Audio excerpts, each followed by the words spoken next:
Bienvenidos a Aquí hay Trabajo en esta nueva plataforma que estamos utilizando para poder seguir informando, ¿no?, a ustedes. Ya como es parte de nuestro segmento en la radio, ahora también en las redes sociales, tenemos al licenciado Jaime Sanabria. Para aquellos que no lo conocen, es abogado laboral y a su vez profesor de la UPR de Río Piedra. Bienvenido, licenciado. Hola, Waldemar, muchas gracias nuevamente por la invitación. Licenciado, se ha estado hablando mucho referente a que posiblemente vamos a estar abriendo para mayo. No se ha dicho una fecha exacta, pero ya están durante los pasados días en los medios de comunicación. De hecho, ha salido en las redes sociales hasta un anuncio donde hay diferentes líderes de diferentes sectores, donde están ya diciendo, mira, vamos a abrir paulatinamente, pero necesitamos abrir para, ¿verdad?, para los empleados.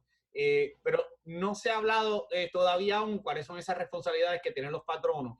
Vamos a ponerle que la gobernadora en los próximos días sí vamos a abrir paulatinamente. Estos son los negocios que vamos a estar abriendo, estos son los horarios, estos son, ¿verdad?, basados en los expertos de la salud y los guidelines, ¿no?, del Task Force conjuntamente con el secretario del Departamento de Salud.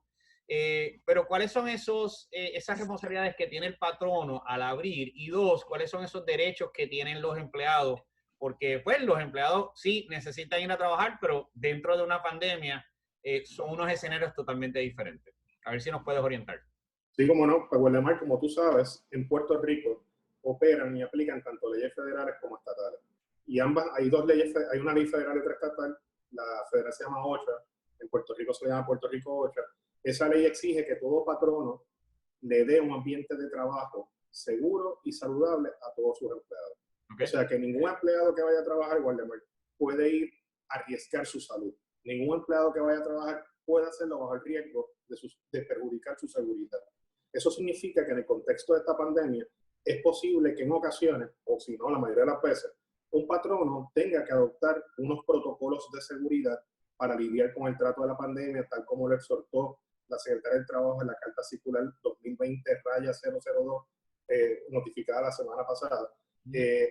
Puede ser que ese patrono tenga la necesidad y la obligación legal de adoptar unos protocolos de salud y seguridad en el trabajo mediante los cuales se establezca que tiene mascarilla, guantes, estaciones de hand sanitizer, rollos de papel, lavamanos disponibles para baño, que sus empleados están trabajando a cierta distancia.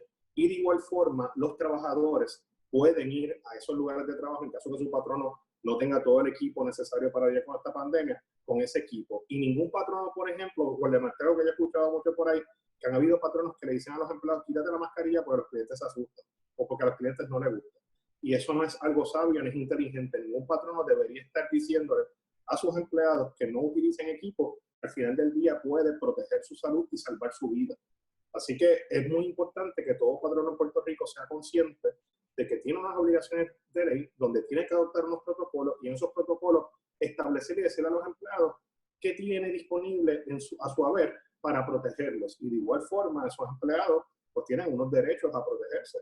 Y si el empleado se siente inseguro, pues mi exhortación es que ese empleado entre en un diálogo abierto con el patrono, le diga en qué consiste su temor, ya sea porque ese empleado tiene una hija asmática o tiene un familiar que está dentro de los grupos que son vulnerables o porque el propio empleado es vulnerable. Y entonces que cada patrono evalúe la solicitud del empleado de trabajar o no trabajar caso a caso. Y entonces caso a caso decida qué hacer, dónde lo va a ubicar, a quién lo va a exponer, si va a tener acceso o no al público, qué certificaciones médicas les va a exigir a ese empleado para que ese empleado se ausente. Y por supuesto, esto es un tema que yo estoy seguro que me vas a preguntar, ¿a qué licencias cargar esa ausencia de ese empleado? Antes de la licencia, hay un tema que me gustaría que también tiene que ver con licencia, así que lo podemos atar. Vamos a ponerle que mañana la industria en donde yo estoy abre. Abre un tiempo limitado, abre unos días en específicos, pero lamentablemente las escuelas no han comenzado ni van a comenzar, parece, ¿verdad? Basado en lo que se ha dicho en la noticia, las escuelas no van a abrir, así que si yo no tengo alguien que me cuide a mi hijo porque soy hombre, o sea, padre soltero, madre soltera, no tengo una, ¿verdad?, o sea, un grupo de apoyo en donde puedo Claro. dar ¿qué sucede? Porque, o sea, es que viene primero, ¿no? O sea, el huevo o la gallina, necesito trabajar porque necesito dinero, pero no tengo entonces quien me cuide a mi hijo. Así que es una situación que estoy seguro que va a surgir en el momento en que estemos abriendo ya los comercios. Pues Lemar, es una pregunta bien importante porque todo el mundo está escuchando, como tú bien indicas, que la economía se están tomando medidas para reabrirla. Sin embargo, el gobierno no puede exigir a ningún ciudadano que vaya a trabajar. Esto no es una dictadura. Tampoco el gobierno de Estados Unidos, a través del presidente Trump, puede pedirle a cualquier puertorriqueño que vaya a trabajar. Va a haber un elemento de inseguridad todavía, de falta de confianza en la población, y no empece a que los trabajos o los negocios reabran. Como tú sabes, Waldemar, va a haber gente que va a estar dispuesta a perder sus trabajos porque no va a querer correr ese riesgo de ir a contagiarse y contaminarse. Y obviamente, pues esto es algo que es importante que se destaque y se mencione y se diga, ¿verdad? Con respecto a esos empleados que se niegan a ir a trabajar a pesar de que su negocio está abierto, pues como dijo ahorita, tienen unas alternativas, que es entrar a un diálogo constante con su patrono para que le dé sus preocupaciones, pero va a haber casos también donde si el patrono lo necesita es indispensable, pues el patrón a lo mejor tiene que prescindir de su servicio.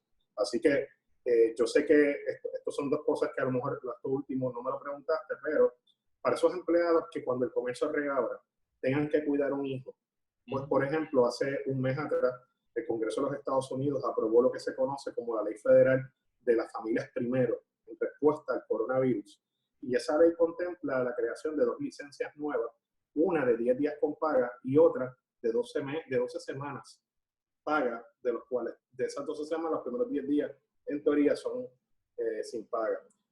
La primera licencia tiene unos requisitos de elegibilidad, entre ellos, ¿verdad?, que el empleado cumpla con uno de los 6 criterios que la ley establece, ya sea, por ejemplo, que padece el coronavirus o que su negocio está cerrado por razón de una orden ejecutiva relacionada al coronavirus, entre otras cosas. Pero uno de esos criterios también es cuando la persona, el padre o madre, no puede cuidar a un hijo, no puede trabajar porque tiene que cuidar a un hijo, que su cuido o escuela está cerrado. Y esa persona no puede trabajar de trabajar porque son miles en Puerto Rico. Son miles de padres puertorriqueños. Y entonces, pues, cuando eso sucede, cuando ese empleado trabaja para una empresa que reabrió o está abierta y esa empresa tiene menos de 499 empleados, ese empleado puede ser elegible a una de estas 2 licencias federales nuevas que se crean, porque precisamente esas licencias federales contemplan paga, 2/3 partes paga para esos papás o mamás que tienen hijos en escuelas o cuidados que no han reabierto y que por razón de que tienen que cuidar a sus hijos no pueden trabajar. Así que eso es una alternativa que ellos tienen y bajo esa ley federal, primero ese empleado va a poder coger 10 días con paga y después 10 semanas consecutivas paga para atender esa situación del hijo. Y ese empleado pues va a tener que proveerle a su patrono una certificación que demuestre, ¿verdad, Waldemar?, que el cuido está cerrado, le va a tener que decir al patrono el nombre del cuido, va a tener, ¿verdad?, que estar disponible en caso de que el patrono lo necesite, pero el patrono no le puede negar esas nuevas licencias del empleado ser elegible. Y después pero, de eso... Pero una pregunta entonces me surge. Ok, si el negocio abre, no tengo empleados porque la inmensa mayoría de los empleados tienen niños que no pueden ir, yo no puedo entonces generar ingresos para poder pagarte la licencia. Entonces, sí, ¿verdad? O sea, por eso lo digo, porque es como un catch-22, como se dice en inglés. O sea, es que viene, sí, primero. O sea, no tengo los empleados o no tengo los empleados suficientes. ¿Sabes? Cuando eso ocurre, Waldemar, la propia ley contempla unas exenciones y la ley, por ejemplo, faculta a las empresas a designar una persona que identifique si la concesión de esa licencia perjudicaría la operación y buena marcha del negocio. En esos casos, la empresa pudiese negarse a conceder la licencia. Y si el empleado va y se queja ante el Departamento del Trabajo, ya sea de manera personal o anónima, cuando el Departamento del Trabajo vaya a investigar al patrono, ese empleado designado por el patrono va a tener que estar en la posición de explicarle: mira, es que si lo concedía, tengo a toda esta gente que se va porque todos tienen hijos y eso afectaría a mi negocio. Quizás eso es una manera de demostrarlo, decir que la viabilidad económica de ese negocio se podría afectar bajo esas exenciones. Pero ciertamente, Waldemar, eso que tú planteas es una preocupación que tienen muchos patronos y por cierto, por eso mismo la ley federal excluyó de su aplicación, por ejemplo, a los hospitales y a los proveedores de servicio médico, porque en esta pandemia, durante esta pandemia, había una preocupación grande de que, contra, si yo concedo estas licencias, medio mundo, enfermeros, doctores y personas que trabajan en hospitales, pueden acogerse a las mismas y me dejan los hospitales sin funcionar. Y yo necesito que funcione el hospital, sobre todo durante esta crisis. Usted también es profesor, licenciado. ¿Cómo ha afectado esto a los estudiantes, ¿no? Hay estudiantes que ya se iban a graduar, ¿verdad? Y usted da derecho. ¿Cómo ha sido esa experiencia con sus estudiantes, ¿no? En el sentido de estar a distancia, no estar o sea, físicamente. Las leyes tienen que ver mucho con el debate, con la investigación, ¿sabes? Cuéntanos cómo ha sido esa experiencia con sus estudiantes en este nuevo escenario en donde nos encontramos. Bueno, pues la primera palabra que tengo que utilizar para describir la situación es que es algo surreal. Ha sido una experiencia distinta, única. No todo el mundo al llegar a esta pandemia estaba preparado para tomar clases a distancia, sobre todo a través de plataformas como la que tú y yo estamos hablando. Y pues ha sido un poco un proceso de ajuste que todo el mundo está aprendiendo con él sobre la marcha. En mi caso personal te explico, yo en las clases de Derecho a mí me gusta utilizar mucho el método socrático, que es hacer preguntas a los estudiantes y a base de las preguntas para dirigir la clase. Pero durante la pandemia, como tengo a todo el mundo conectado por Zoom o por alguna otra plataforma, y entonces tengo los ruidos de los estudiantes de fondo de cada casa, de cada lugar, pues uno tiene que pedirle que ponga sus micrófonos en mute y uno tiene que dictar las clases más tipo conferencia. Y lo que si en algo más sirvió esta pandemia es que jamás y nunca yo pensé que tenía la capacidad de hablar 2 horas consecutivas sin parar del mismo tema. La verdad que uno se sorprende con uno mismo y de vez en cuando uno quiere involucrar a los estudiantes, pues lo hace.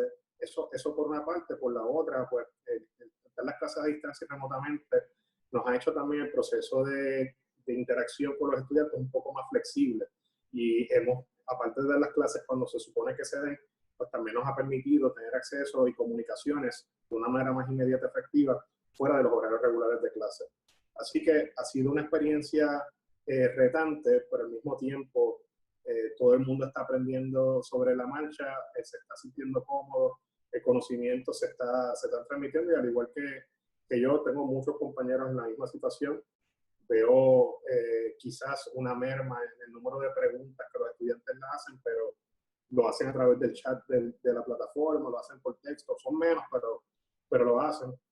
Obviamente como profesor, como tú no tienes a todo el mundo hablando, preguntando, tú utilizas el método socrático, pues a veces se me hace difícil identificar quién leyó y quién no, quién está preparado y quién no, así que ese elemento pues un poco más difícil de evaluar. Y pues nada, en cuanto a la evaluación de final de curso que vendrá próximamente, pues será el mismo método. ¿Ustedes terminan en mayo o ustedes terminan en junio? Nosotros se supone que terminamos en mayo y los finales, por lo menos la Escuela de Derecho de la Universidad de Puerto Rico, y los finales sean durante esa época. También como tú identificaste, Whatever, para muchos va a ser surreal porque se van a estar graduando a través de plataformas digitales. No van a poder interactuar y para muchos de ellos su sueño había sido esa graduación física que todos queremos y necesitamos. Ya yo he visto en las redes sociales, no en el contexto de derecho, sino en el contexto de escuelas superiores, a los papás colgar los uniformes en los jardines de las casas y felicitar al hijo. De hecho, estamos viendo como unos signs, aquí mi hijo de tal, esto es de la escuela graduanda de fulano de tal. Eso es así. Así que todo el mundo de alguna forma u otra se ha ajustado. Esto ha sido, nos ha cogido a todos por sorpresa. Tiene sus ventajas, tiene sus desventajas, pero obviamente yo creo que si te caen del cielo, como es el refrán, o el lema, si te cielo te caen del cielo, pues uno no lo hemos hecho nosotros. Y esto no es la última pregunta, ¿no? Porque continuaremos trabajando, pero me interesa saber cómo está cambiando o cómo va a cambiar en los próximos meses. Tengo entendido que las leyes que se aprobaron están hasta diciembre porque se cree o se espera, o sea, ¿verdad? Basado en los estudios, lo que está sucediendo globalmente, que puede haber una segunda ola, ¿verdad? De este estímulo. 19. ¿Cómo entonces está transformando el mundo laboral? Entiéndase la relación entre patrono y empleado. ¿La está cambiando para siempre? ¿La está modificando? ¿Crees que vaya a haber más adelante más leyes que se vayan a aprobar o que se vayan a ajustar a esta nueva realidad, ¿no? Como la están llamando. Sí, ciertamente, Waldemar, el teletrabajo ha sido una oportunidad magnífica para que los patronos evalúen forzadamente en esta ocasión una manera de trabajo que a lo mejor puede en ocasiones ser un poco más productiva que lo que es el trabajo físico desde la casa. No se pierde tiempo faltándose el trabajo, no se pierde necesariamente tiempo desde un punto de vista de productividad de unos empleados hablando con otros, ¿verdad? En el lugar de trabajo, sí, por el contrario, que se quede en la casa, a lo mejor tienen hijos y otras responsabilidades, ¿verdad? Y eso es como un sustituto. Pero de igual forma el teletrabajo, tú sabes, Waldemar, que es una oportunidad que existe también para grupos que normalmente no llegan a un lugar de trabajo, como por ejemplo las personas incapacitadas o las personas que tengan antecedentes penales o las mujeres embarazadas. Y esta oportunidad de probar con el teletrabajo ha sido una oportunidad magnífica para insertar o para ver si se puede insertar de una manera efectiva estos grupos que históricamente a veces se ven afectados en su oportunidad de trabajo. De igual forma, Waldemar, el teletrabajo, pues ya yo he visto precisamente en las redes sociales varias personas quejándose de que se sienten que su jefe los puede conseguir a cualquier hora, ya sea 20 por la mañana o 20 en la noche, que se sienten que están trabajando turnos en exceso de las 8 horas, que se sienten cansados o quemados por la cantidad de trabajo y las obligaciones que tienen en su casa. Y ciertamente es necesario, y es algo que yo creo que va a pasar en los próximos meses, Waldemar, es que en el contexto privado se va a tener que legislar para regular las condiciones de teletrabajo. Yeah.